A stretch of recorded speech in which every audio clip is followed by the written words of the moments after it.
Bagaimana kemudian kita mampu membangun pengusaha-pengusaha atau para pebisnis yang memiliki adab ya. Yang pertama mungkin kita harus banyak-banyak belajar dari adab-adab para ulama, adab-adab para pengusaha di masa-masa kejayaan Islam. Mereka misalnya selalu menghiasi bisnisnya dengan sedekah. Bahkan kunci kejayaan mereka adalah kekayaan mereka adalah sedekah mereka. Ya kan? Sehingga kita juga bisa meniru adab mereka. Ya, harta itu bagi mereka hanya di tangan bukan di hati, ya. Sehingga kedepannya kita betul-betul memiliki kesadaran bahwa berbisnis ini harus memiliki adab, baik dari sisi produknya, baik dari sisi jasanya. Kalau kita jasa, jangan sampai jasa kita ini menipu, jangan sampai jasa kita ini ada terjadi kecurangan. Begitu juga di produk. Ya, kejujuran. Yang penting itu adalah kejujuran. Misalnya kayu ya yang harusnya jati jadi berubah damar, atau jasa yang harusnya bersihin karang gigi tapi ternyata cuma cuci gigi. Ini kan berarti nggak beradab, nggak jujur. Nah, maka wajar kalau kemudian Islam memasukkan pedagang yang jujur itu di surganya Nabi. Ya, kenapa? Karena memang riskan sekali pedagang sekarang atau pengusaha sekarang atau pebisnis sekarang yang jujur gitu. Produk udah jelek dibilang bagus, produk nggak berkualitas dibilang berkualitas. Nah, ini kan berarti terjadi ketidakjujuran. Nah, maka adab ini bisa ya teman-teman belajar dari para ulama, para pengusaha di zaman-zaman kejayaan Islam. Bisa buka banyak kitab-kitab tentang itu, atau bisa mengikuti kajian-kajian yang ada di offline maupun online tentang adab-adab kemuliaan adab para pengusaha ya di zaman-zaman kejayaan Islam. Luar biasa adab mereka.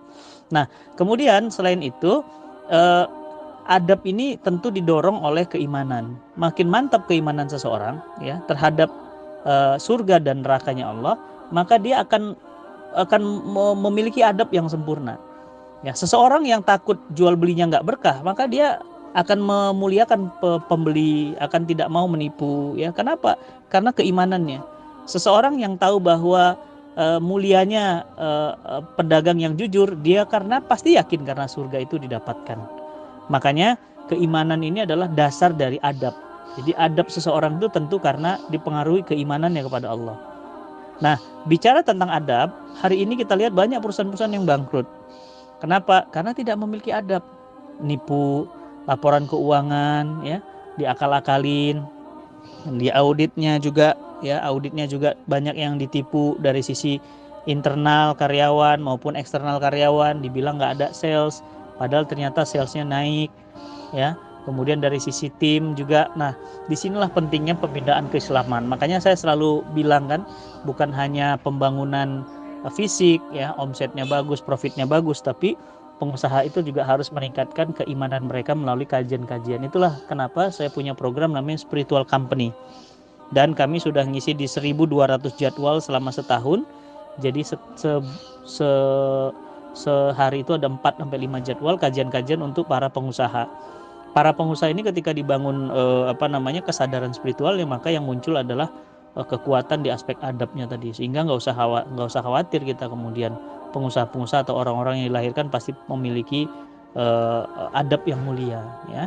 Jadi pengusaha-pengusaha itu harus dibekali oleh ilmu, jadi tidak lepas dari ilmu ya. Dan selain itu kita harus tunjukkan bahwa bisnis Islami itu bisnis yang lebih memiliki kelebihan dibandingkan bisnis-bisnis yang tidak Islami. Dari sisi apa? Moral adabnya ya. Jujurnya, jangan kalah sama Cina ya. Cina itu tanggal 5 Pak sampai tempat, bener tanggal 5.